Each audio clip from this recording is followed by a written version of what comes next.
The David Pakman Show at davidpakman.com.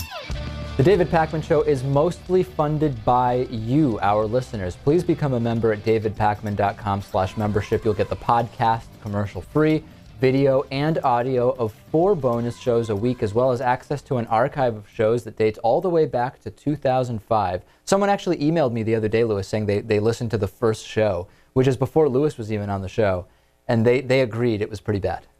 Absolutely terrible.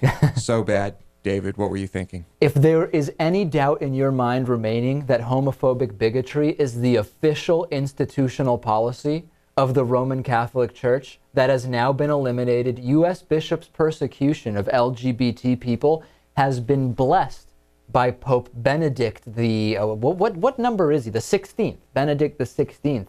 He went on, according to National Public Radio and the Washington Post, Pope Benedict the 16th dove smack dab into the middle of the battle over marriage equality today in an address delivered at the Vatican to a delegation of visiting bishops from the U.S., and he forcefully denounced the, quote, powerful push to grant same-sex couples the freedom to marry in the U.S. He's 84 years old. He acknowledged his comments might sound anachronistic or countercultural, particularly to young people, but he told bishops not to back down in the face of powerful political and cultural currents seeking to alter the legal definition of marriage. He said a weakened appreciation for traditional marriage has led to grave social problems bearing an immense human and economic cost. Of course, he didn't say what the cost was because it's an outright lie, and there is no cost. Right. So, you know, I know most people who consider themselves part of the world, what is it, about 1 billion Catholics? Is that what it is, roughly? I'm not sure. Sounds about right. I think it is, yeah.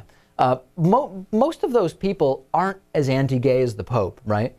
Some of them are, but most of them aren't. And really, a lot of Catholics actually have a respect for equality amongst all people. So this really is a time where I'm having trouble imagining why is the Catholic Church still as big as it is? I mean, do people just pick and choose and say, well, I don't believe that, but I'm going to ignore it?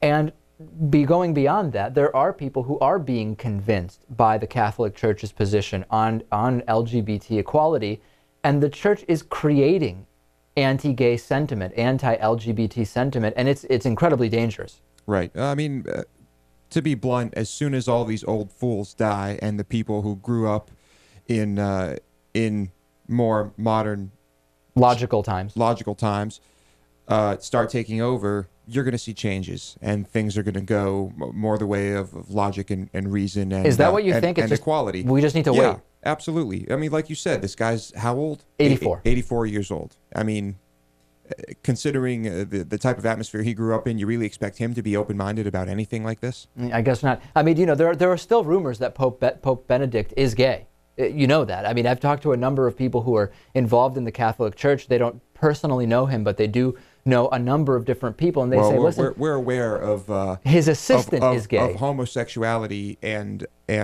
other things in the church. I mean, they're pretty. Would I use the term rampant? It's rampant. I would use it. I know someone who would say that it's rampant. Yeah. In the church. Yeah, we're thinking of the same person.